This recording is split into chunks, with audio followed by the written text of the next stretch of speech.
Hyderabad LB స్టేడియంలో PM Sansad Khel Mahotsav కార్యక్రమాన్ని Telangana governor Jishnu Dev, కేంద్ర మంత్రి కిషన్ రెడ్డి, తెలంగాణ బీజేపీ అధ్యక్షుడు రామచంద్రరావు ప్రారంభించారు. 15 రోజులు 30 గ్రౌండ్లలో ఈ క్రీడలు జరగనున్నాయి. క్రికెట్, కబడ్డీ, ఖోఖో, అథ్లెటిక్స్ క్రీడల పోటీలు ఉండనున్నాయి. కాలేజ్ లెవెల్ కాంపిటీషన్స్ మొదటిసారి నిర్వహిస్తున్నారు. మహిళలు, దివ్యాంగుల కోసం ప్రత్యేక పోటీలు ఉంటాయి. క్రీడలను ప్రోత్సహించాలని దేశవ్యాప్తంగా అన్ని పార్లమెంట్ నియోజకవర్గాల్లో ఆటల పోటీలను నిర్వహిస్తున్నట్లు కేంద్ర మంత్రి కిషన్ రెడ్డి తెలిపారు. క్రీడారంగంలో ప్రపంచ స్థాయిలో భారత్ ముందుండాల్సిన అవసరం ఉందన్నారు. క్రీడాకారులు ప్రపంచ స్థాయిలో రాణించేందుకు కావాల్సిన అన్ని సదుపాయాలు కేంద్ర ప్రభుత్వం కల్పిస్తుందన్నారు.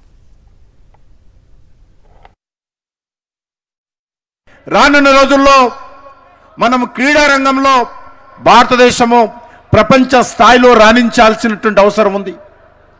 ఎందుకంటే మనము జనాభాలో నెంబర్ 1, యూత్ పాపులేషన్లో నెంబర్ 1, విద్యార్థులలో కూడా ప్రపంచంలోనే అత్యధికమైనటువంటి విద్యార్థులు మన దేశంలో ఉన్నారు. కానీ క్రీడల్లో మన అనేక రకాలుగా మనం వెనుకబడి ఉన్నాం. మోడీ గారు ప్రధానమంత్రి అయిన తర్వాత ఈరోజు మరి అనేక రకాలుగా ప్రోత్సహిస్తూ ఉన్నారు.